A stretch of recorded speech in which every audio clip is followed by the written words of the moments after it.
This program is about unsolved mysteries. Whenever possible, the actual family members and police officials have participated in recreating the events. What you are about to see is not a news broadcast.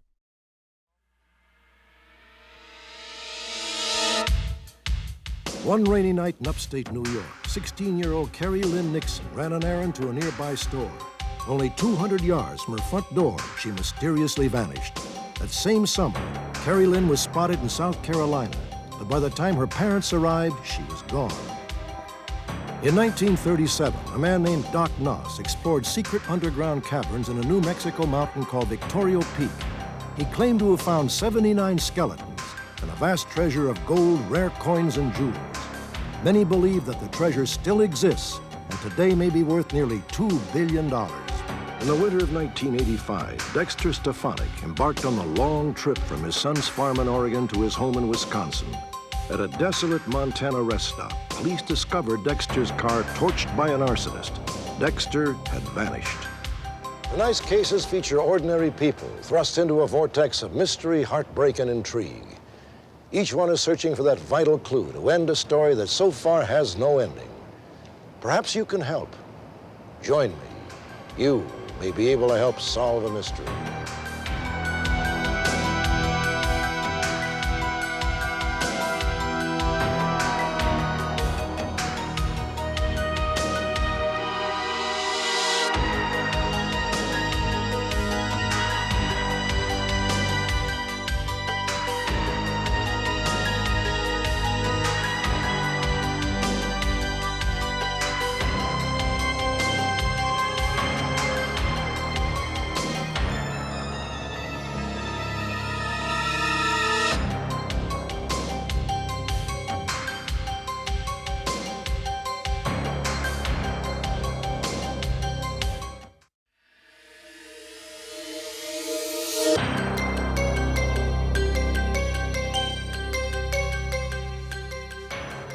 Buried treasure.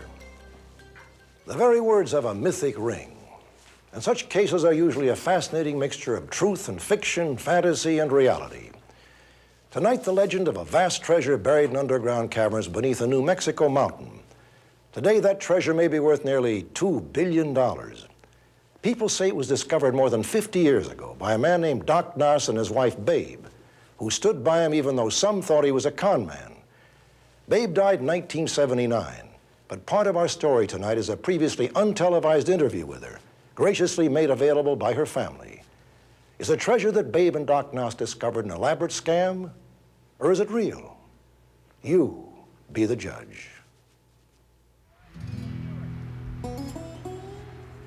White Sands, New Mexico, 100,000 acres in the desolate Embrillo Basin.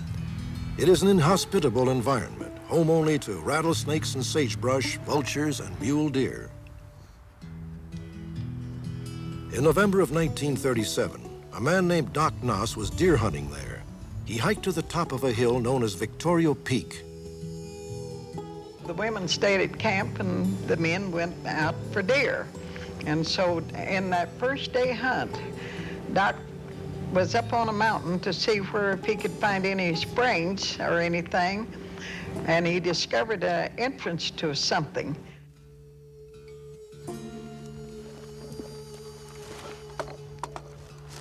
He lifted up a rock that was covering this, and there was a big puff of air hit him right in the face, that he'd found something, somebody's old mine or something there, but he didn't know what it was.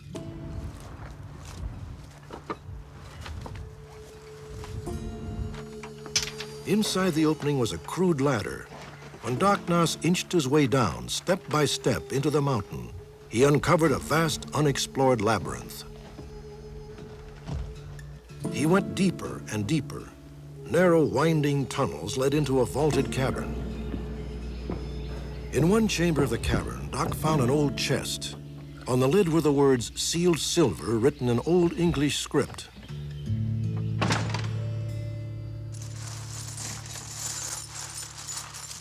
This chest was only the tip of an iceberg. The entire treasure is today estimated to be worth $1.7 billion. Even now, More than 50 years later, it may still be hidden beneath the craggy slopes of Victorio Peak. Doc Noss had been a traveling medicine showman. In 1933, he married Ova Beckwith, whom he nicknamed Babe. They settled down and opened a foot clinic in Hot Springs, New Mexico. Doc was my grandfather, and I've heard incredible stories about him all of my life. He loved adventure and was fascinated with history. Babe was very strong-willed. Ardent might be a word to describe her. She was loving, very generous, and absolutely enamored with Doc. There it is. Yeah? From the moment Doc discovered the treasure at Victorio Peak, he and Babe spent every free moment exploring the tunnels that led deep inside the mountain. Here, you be careful down in there. Yeah, I'm going down in, and you keep a close eye out here. Doc found that the passageways in the mountain led to several caverns, and in one of them he found 79 human skeletons stacked in a small enclosure.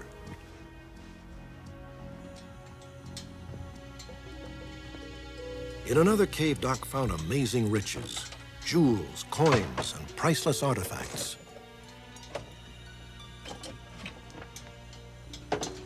He described 3 huge oval-top chests that he opened. He brought a couple of swords and knives out. He brought out a crown, and I cleaned it up in my sink in town. There was 243 diamonds and 1 pigeon blood ruby in this crown. In a deeper cavern, Doc found what appeared to be a stack of worthless iron bars. This must have been in the spring of '39. I asked him to bring out a bar, that pig iron that he was telling me about. And he said that was too heavy, too hard to get out of there. But he found a small one and he brought it out. And he said, this is the last one of them babies I'm gonna bring out.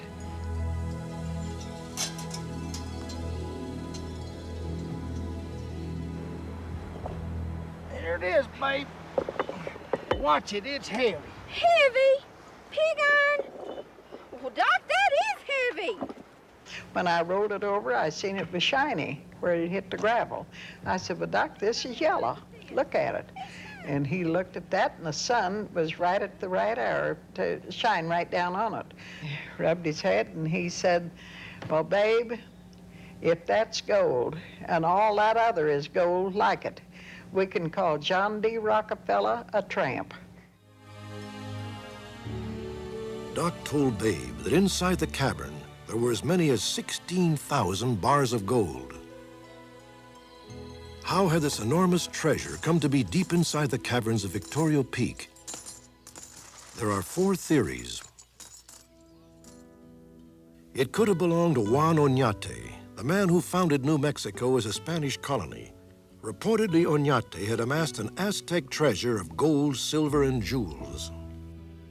Another theory is that a Catholic missionary named Father LaRue operated gold mines near Victorio Peak in 1797 and stored his gold in a cavern there. Doc's treasure could have belonged to Maximilian, the Emperor of Mexico in the 1860s. He attempted to get his wealth out of Mexico when he learned of an assassination plot, and legend says he sent a palace full of valuables to the United States. A final theory is that the treasure belonged to an Apache tribe which had raided stagecoaches carrying California mined gold.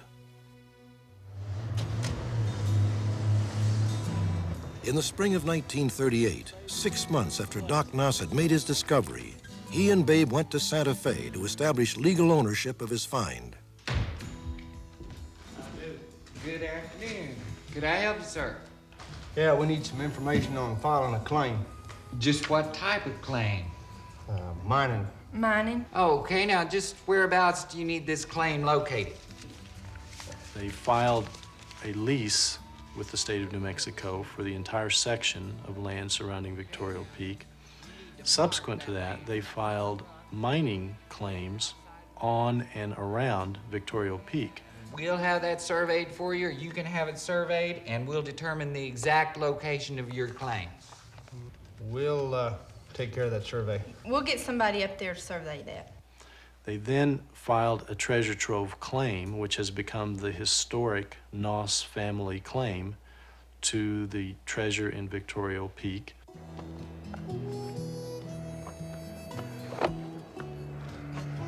Over a period of 2 years, Doc mined the peak. Witnesses say he took more than 200 gold bars out of the cavern. He then proceeded to hide the bars from everyone, including his own family, not only because he feared theft, but also because back then it was illegal to own gold that was not in the form of jewelry. They were rehidden in a variety of locations all over the desert. Some right by the county roads, by a certain marked telephone pole. Some were dropped in horse tanks at the nearby ranches. Some were just buried in the sand, and Doc would put a different colored rock over the top of it than was natural to that surrounding. There was a lot of fear and probably some increasing paranoia in both Doc and Babe, because as they solicited more help from more friends and neighbors and supporters, they started to become afraid that some of these people might try to steal some of the bullion that they had rehidden around the peak. Finally, in the fall of 1939, Doc decided to try opening a larger passageway into Victorio Peak. So he hired a mining engineer by the name of Montgomery to go with him and help him dynamite out of the way a particularly huge boulder that was just sort of hanging in the lower portion of the shaft. Doc and Montgomery was arguing very viciously about the charge to be put in there. Doc said that the mountain was rotten and that it wouldn't take a charge like that. And this Montgomery kept yelling it would. By the way, he got 8 bars for doing it.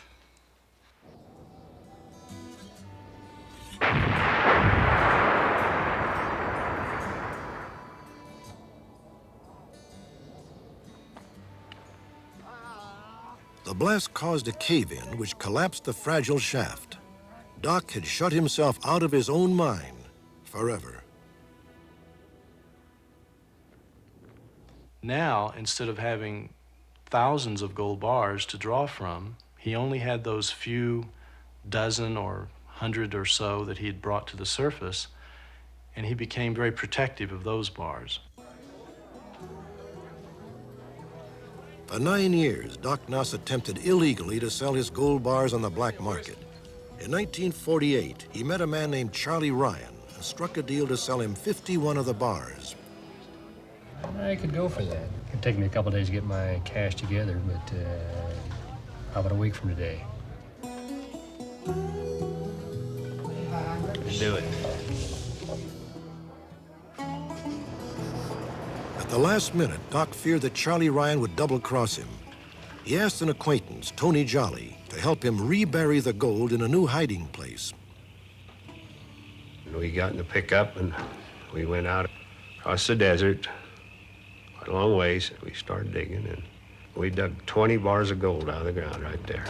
I said, Doc, what's going on? And he said, well, there's a fellow coming tomorrow that's going to fly in here, and he said he was supposed to take this gold and sell it and split with me, and he said, I've got word that he's going to sell it and keep right on going with the money. And we reburied those bars of gold. It turned out to be 90 more. I handled and I saw 110 bars of gold. The next day, Doc and Charlie Ryan got into an argument, and Ryan pulled a gun on him. Ryan accosted him and said they better discuss this problem of what had happened to the gold. Ryan was actually telling him, if you don't tell me where the bars are, you won't leave this room alive. You're just trying to jack up the price on me. It's just a hoax. There's no gold. I told you we couldn't trust him, Charlie. I told you that. Guys, He's just a con man, Charlie. He's going for his gun. It's in his truck. Shoot him! Shoot him!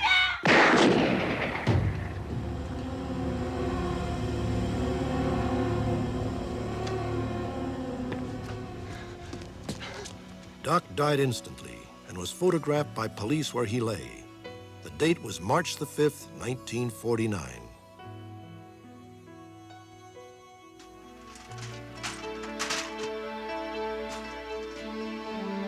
For 3 years, Babe Noss and her children struggled to clear the passageway to the treasure. In 1952, when they were less than 12 yards from the opening to the central cavern, disaster struck again. The state of New Mexico was forced to relinquish Victorio Peak and the land surrounding it so the United States Army could expand the White Sands Missile Range.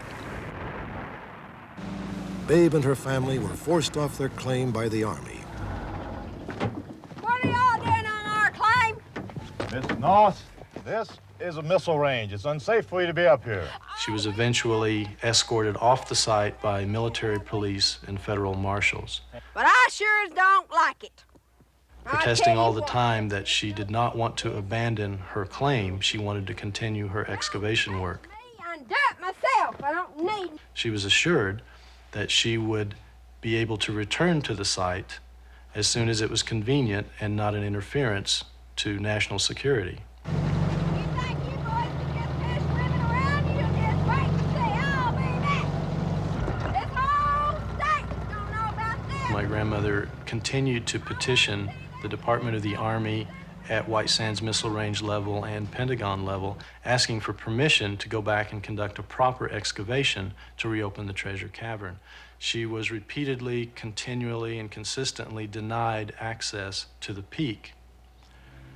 Interestingly, some of the personnel from Holloman Air Force Base and White Sands Missile Range inadvertently stumbled into a cavern on Victorio Peak and reported finding a room stacked full of gold bullion.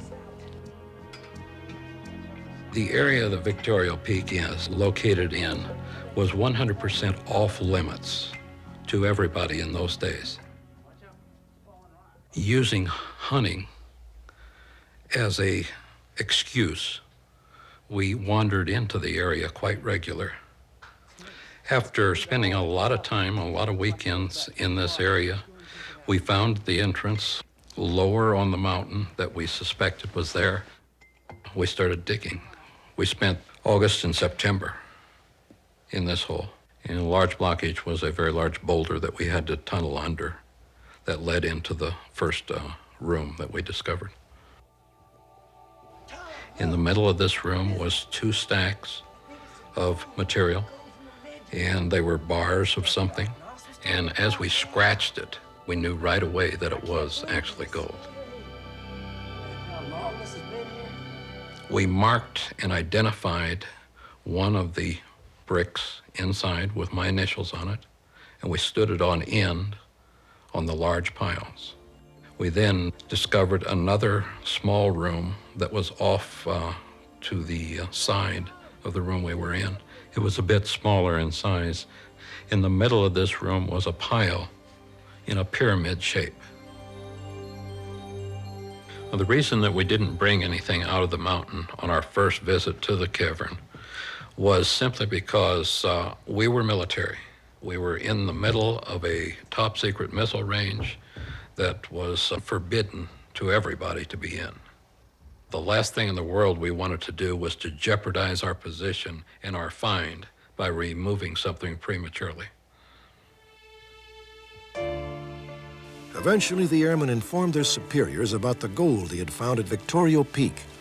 They were denied permission to explore further, so they took steps to ensure that no one else could salvage the treasure. The following weekend, we returned to the entrance, and we dynamited it in 4 different places and blasted the whole thing shut. Over a year later, the Secretary of the Army created a top-secret classified military operation at Victorio Peak. In 1961, Babe Noss, along with the state of New Mexico, filed an injunction against the Army to stop them from excavating at Victorio Peak. She was protesting vehemently that the Army would be excavating on her claim while they were denying her access to do the same thing. In 1963, the Army sought exclusive rights to Victorio Peak, including mineral rights. The state of New Mexico denied the Army's request. Even so, aerial photographs showed a proliferation of roads crisscrossing the peak. Word of Doc's hidden gold leaked to other treasure hunters.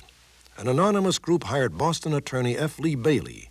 They were seeking permission from Attorney General John Mitchell, both to excavate at Victorio Peak and to sell gold bars. The secret of the gold became public at the Watergate hearings when John Dean testified about F. Lee Bailey's clients' requests. Mr. Mitchell raised the fact that F. Lee Bailey had a problem that he would like to bring up. He said that Mr. Bailey had a client who had an enormous amount of gold in his possession, who would like to make an arrangement with the government whereby the gold could be turned over to the government without the individual being prosecuted for holding the gold. Mr. Mitchell raised the fact. F. Lee Bailey and his group, which consisted of a number of military and ex-military people, had a vast treasure in gold bars located somewhere out on the southwest. In fact, in an area very closely, if not exactly, where the late Milton Noss had made, allegedly, his find. Because of the enormous publicity, the Army finally allowed a group of private claimants, including Babe Noss, F. Lee Bailey's clients, and Airman Burlett's partner, as well as representatives of the Apache Nation and the alleged heirs of Jesse James, to undertake a 10-day expedition in 1977. Led by professional treasure hunter Norman Scott, his purpose was to determine once and for all if treasure really did exist at Victorio Peak.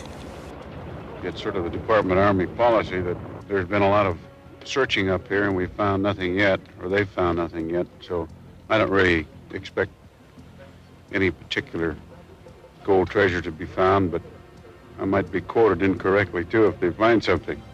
There's no question that gold-like bars came out of this mountain. No question about it. And in behind, there's paintings down there, behind this shaft. We came here based on legend, research. We are verifying or refuting same by electronic and personal observation. During the expedition, a scientist from the Stanford Research Institute, Lambert Dolphin, conducted ground radar tests to determine if there was an underground chamber deep inside the mountain. But I noticed on the radar screen some echoes quite frequently at a very great depth, 300, 400 feet deep. And that led me to the conclusion that there was indeed a large cavern at the base of the mountain, about where Doc Noss had said there was a cavern. Then they came over here and went this, and this is the one that breaks through. Over. And we're going to take you up to the chimney entrance now. The 1977 expedition was the last official attempt to find the treasure inside Victorio Peak. The crown Doc found lies buried, along with other parts of the treasure, somewhere in the New Mexico desert. After Doc's death, his heirs never recovered any of the gold bars. But Tony Jolly, the man who helped him hide the bars in the desert, went back years later and retrieved 10 of them. After more than 50 years of legend, controversy, and intrigue, the heirs of Doc and Babe Noss are still fighting for their rights. And we have decided that we will finish the work that Doc Noss started, that Ova Noss tried to finish. We will eventually get Victorio Peak opened so that the mystery of what's inside the peak can be solved. My point of view as governor of New Mexico is this is a solvable mystery. It's always been exciting for us to talk about it. Let's do it right now. It would be interesting to the state, certainly would be interesting to our economy, and we'd have an opportunity to tax these people if they were fortuitous enough to find the gold. If the mountain has not been penetrated and materials removed from this mountain, this will be the biggest thing that this country's ever seen. Babe Noss died in 1979. And every year, her heirs have petitioned the White Sands Missile Base to allow them to dig at Victorio Peak. Every year, the request has been refused. Recently, Terry Delonis took his case to Washington. The Army finally agreed in principle to allow the excavation, but claimed that because of technicalities, an act of Congress would be necessary. This year, a bill will be introduced by New Mexico congressmen, which may finally give the green light. If so, an expedition could take place by the end of the year. And if it does, Unsolved Mysteries will be there. Perhaps we'll find only an empty cavern with evidence of riches long ago removed. But perhaps, just perhaps, we will find the greatest treasure the modern world has ever known. In a moment, the story of a 16-year-old girl who vanished one evening just over 200 yards from her home. What happened to Kari Lynn Nixon?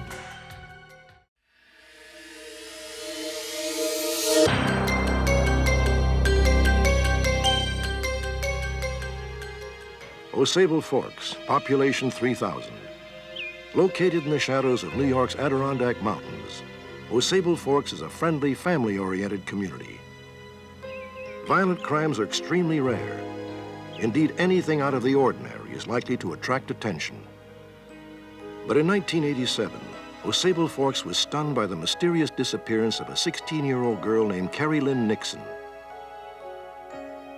Kari was an above-average student, the pitcher on her high school softball team, hardly the type of girl who would willingly invite trouble.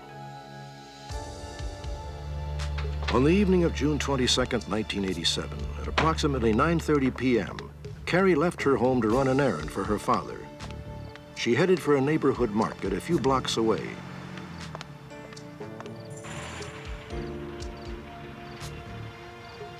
Kari left the market and headed towards her home. The time was 9:55. As Kari took the familiar path along Palmer Street to her house, she exchanged greetings with a neighbor. Oh, hi, Kari. How are you? Just fine, thank you. The time was now 10:05.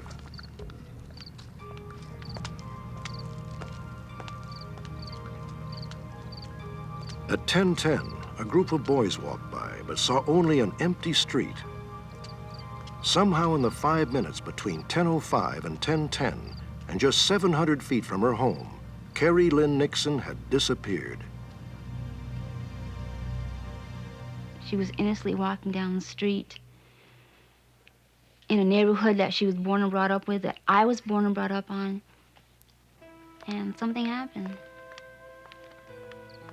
And she wasn't in her bed at 6 in the morning, and my immediate reaction was terror, and it's been a nightmare ever since.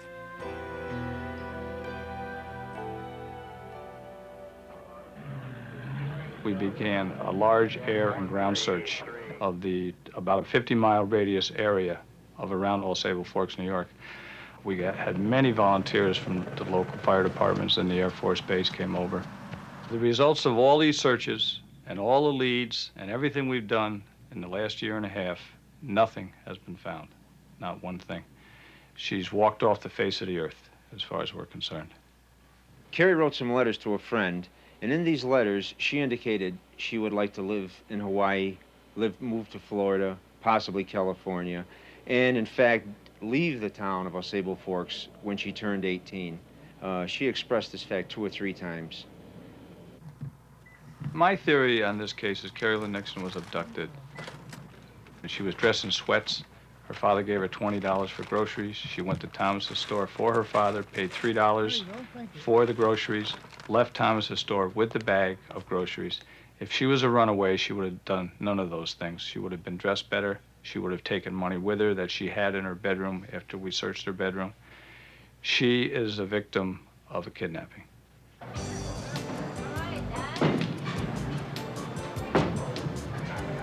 There was other evidence that the young girl had not run away. Kari was close to her family, and they often bowled together. Everything pointed to a happy, stable relationship with her mother and father. I'm 100% positive she didn't run away. As far as I'm concerned, somebody pulled up alongside of her. Whether it was somebody she knew or not necessarily somebody she knew, but one way or the other, somebody picked her up.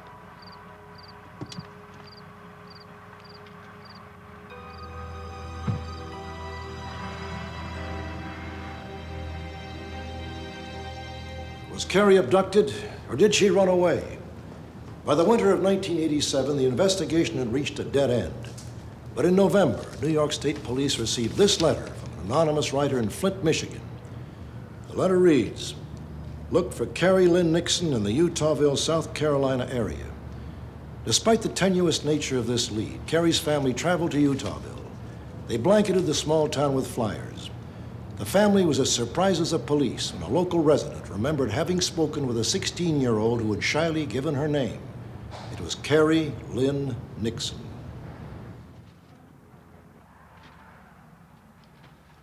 Shirley Knappel is a Utahville resident who reported this encounter. She had seen Kari's picture on one of the flyers posted by the Nixon family. I recognized her immediately from the way she looked because I'd just seen her just about 3 weeks before that. And her hair, her earrings, and the name, it was the same girl that had been introduced to me, Kari Lynn Nixon. There's been numerous townspeople around the Utahville area that said they've seen this young lady, and like Miss Knappel, she's seen her. She was even introduced to her. And I just actually believe 100% that she is still alive. All right, what I want you to do, Shirley, is to relax your body as much as possible, but concentrate on the sound of my voice. Shirley was unable to remember many details of her sighting, so at the request of the New York State Police, she underwent hypnosis. They hoped that her memory might be jogged. You should be feeling very warm, secure, and relaxed. Shirley, I want you to go back to the day that you saw the young girl that we talked about before. It's a hot day. A little red-headed girl comes up and asks me to meet a new friend of hers, Shirley, I want you to meet Kari my new Nixon. friend. Kari Lynn Nixon. Nixon? Where are you from? New York. You down here to stay? Yep. Can you describe her to me? She's got long brown hair. Yep. Where you staying at? Across the lake. We're at across the lake. St. Stephen's. Kari seemed shy, unwilling to offer much conversation beyond her name. What was your first name again?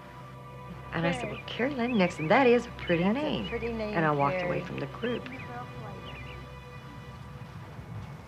I had worked for about 4.5 years in a program where some of our clients were runaways, and you pick up on things, and the way she evaded the questions, I thought then she was a runaway. After the session, authorities investigated the circumstances of Shirley's sighting.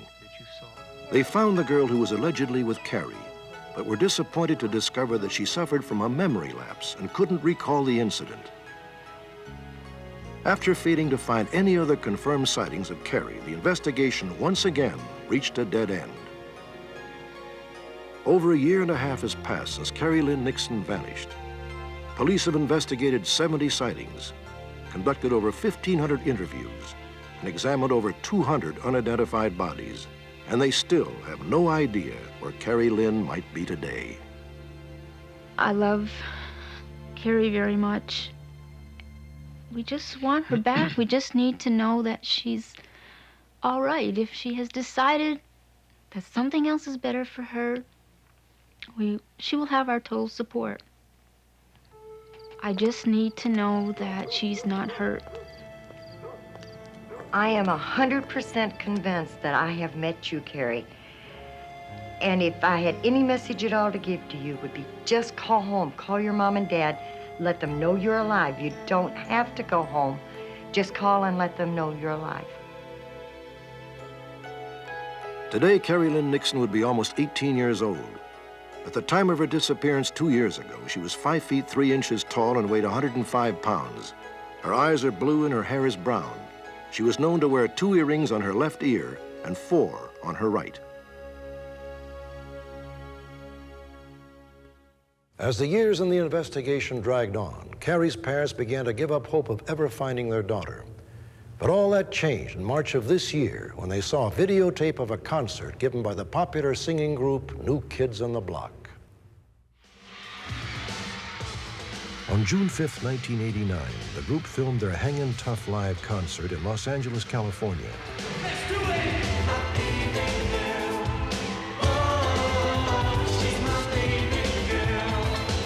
Among the crowd of teenage fans, Kathy and Gary Nixon saw a familiar face.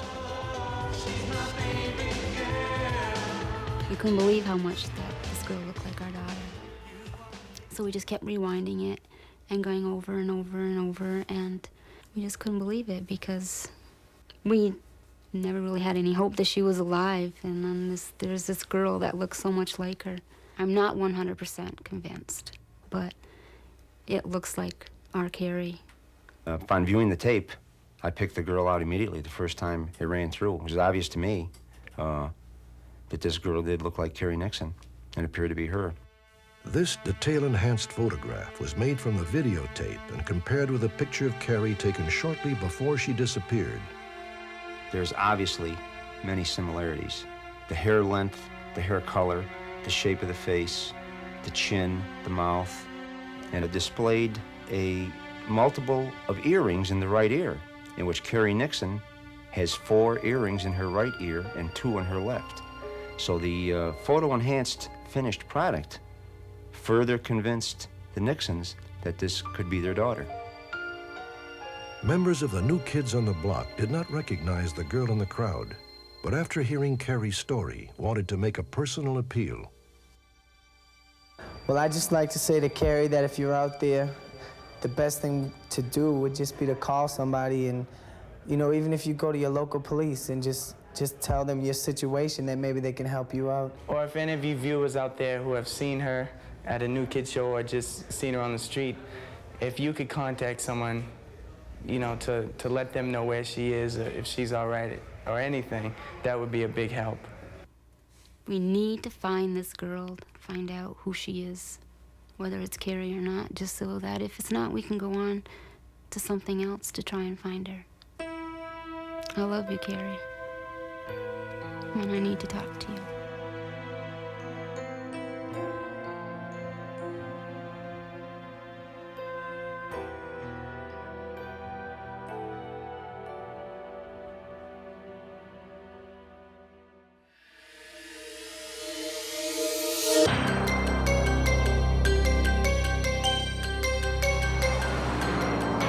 Many of us have driven along a lonely stretch of highway. It is an unsettling feeling when you go for miles without seeing other people, when you know that a cry for help would not be heard. We're about to see the story of a man whose worst fears came true. It all began innocently when he said goodbye to his son and set out to drive alone across 5 sparsely populated states. In the winter of 1985, 68-year-old Dexter Stefanik prepared to drive from his son's Oregon farm to his home in Wisconsin. 6 years earlier, Dexter had retired from a Wisconsin paper mill. He had been married for 44 years, but in 1984, his wife Vivian died. A few months later, Dexter went to visit his grandchildren and his son in Corbett, Oregon. But as the first anniversary of Vivian's death approached, Dexter wanted to go back home. He came out, and we thought that he'd probably spend the winter with us.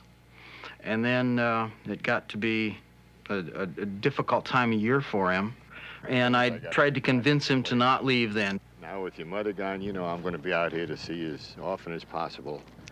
I had a good time, but I've got to go back. Winter was already set in. There was really nothing he needed to go back to Wisconsin for. Just the kid's wife. We discussed that even if he got partway home and decided to come back out, that was fine, turn around and come back out again. He was anxious to get home. And he drove away. That's the last I saw him. Dexter Stefanik left his son's home in Oregon on the morning of November the 18th, 1985. Dexter had made the 2,000-mile trip from Oregon to Wisconsin many times before. Because he wanted to finish the drive as quickly as possible, he told his son he would not stop at motels, but would pull into rest areas instead.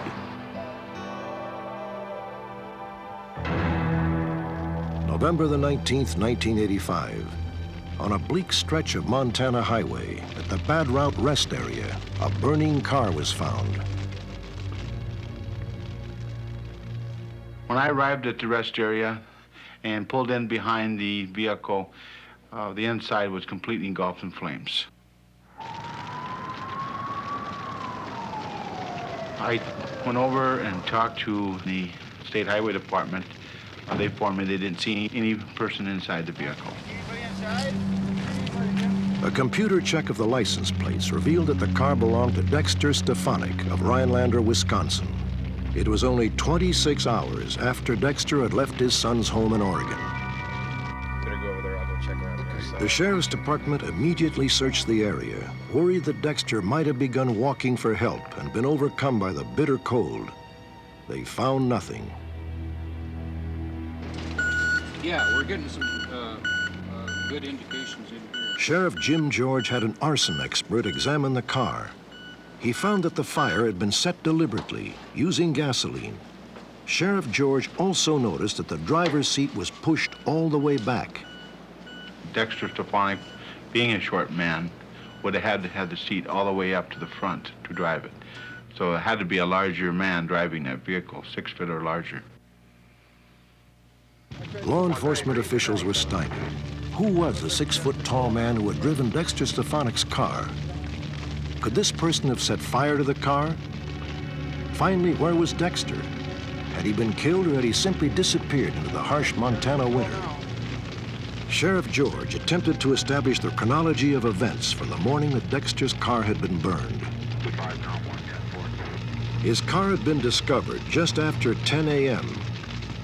Nearly 3 hours earlier, Fred Sigley, custodian of the Bad Route Rest Area, had arrived for work as usual. I got to the rest area between 8 and 8:30. There was a pickup parked there, and there was nobody around. I really didn't pay no attention to it. About 15 minutes later, at 8:45 a.m., Clyde Mitchell, a Montana highway maintenance supervisor, made a stop at the rest area. Fred's pickup was there, and a white Chevy pickup facing southeast. Went into the utility room and talked to Fred and asked Fred if he had seen anybody or how long the pickup had been there, and he didn't know how long it had been there. So then I took a closer look of it. I saw Arizona plates on the back, walked around the complete outfit and noticed it was a 4-wheel drive Chevy with blue trim and a cow catcher on the front. At the time, I didn't think there was anything suspicious about it. At approximately 9:15 a.m., Clyde left to complete his regular rounds. 15 minutes later, at 9:30 a.m., as Fred Sigley was leaving the rest area, Dexter Stefanik's brown Plymouth Horizon pulled in. The driver got out carrying 2 large plastic containers. Are you having any problems? No, I just run out of gas and I had to go get some. Yeah, he was around 6 feet tall, between 35 and 40 years old. He was real light complected and was clean shaved. No sign of anything wrong with him. No, there was nothing unusual about him. He didn't seem to be excited or nothing. The authorities had no idea who the man was or what had happened to Dexter. Less than a half hour after Fred Sigley saw the man at the rest area, Dexter's car was discovered there, in flames.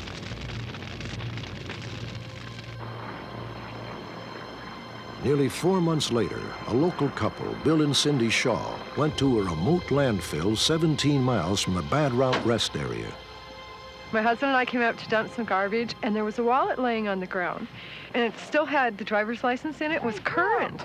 Found a wallet. So I handed it to Bill, and he looked at it, and he wondered if it belonged to the man whose car burned up at the rest area a few months before. And later, we just started looking around, and there was a bunch of stuff in the dump that didn't belong there, that hadn't been there when we were there before. And we each kind of went our own direction, trying to see if there was anything else that didn't quite belong in the dump. Boy, a shaving kit, a suitcase. The boot over here is practically new. Both Cindy and her husband Bill found several pieces of men's clothing. Bill picked up a boot, and when he stood up, saw a man's foot partially hidden beneath a mattress.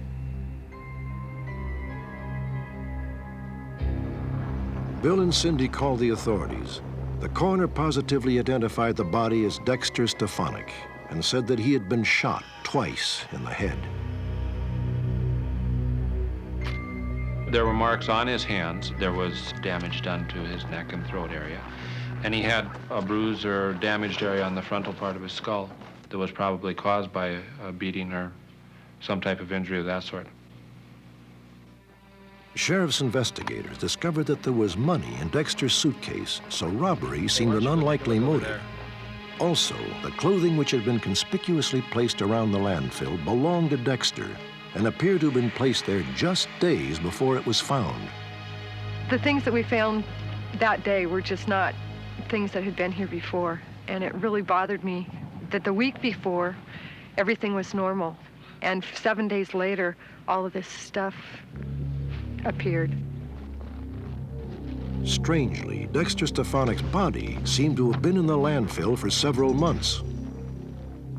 The condition of the body would indicate that it had probably been in the dump site from the time that the car was found burning until the time it was discovered. I have no reason to believe that it wasn't. Okay, Tim, let's look around and see if we can find anything. 1 week later, the authorities found one final clue. A small line of graffiti written in pencil in the Bad Route Rest Area men's room. Hey, Tim, look at this. It began with the words Hot Jock, and other keywords seemed to refer to Dexter Stefanik's murder. Hot Jock from Wisconsin, 1185. My own theory is that someone wanted us to see it. Hot Jock could be a CB handle. It referred to shot. It had the Wisconsin written in the graffiti, and a date indicating November. Sheriff George believes the graffiti was written by the killer. I think he was telling law enforcement something. I think he was taunting law enforcement or bragging to law enforcement about committing a homicide. The sheriff has attempted to reconstruct Dexter Stefanik's last hours. He believes that Dexter arrived at the Bad Route Rest Area soon after 7 a.m. on November the 19th, and that his murderer was already there.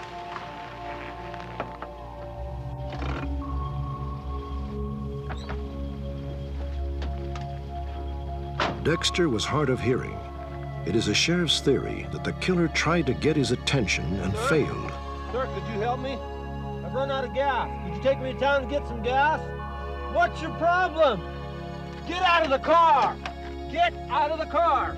It is unclear at what point Dexter Stefanik was actually killed, but the authorities are convinced that the mysterious murderer abducted Dexter and after killing him, hid his body in the landfill.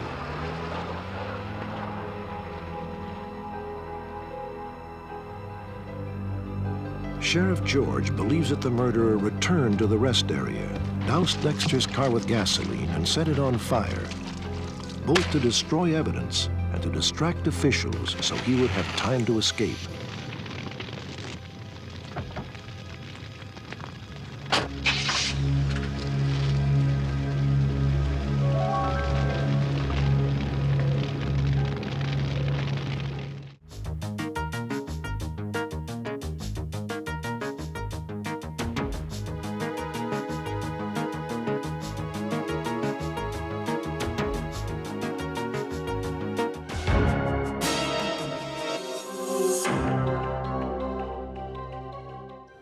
For every mystery, there is someone, somewhere, who knows the truth. Perhaps that someone is watching. Perhaps it's you.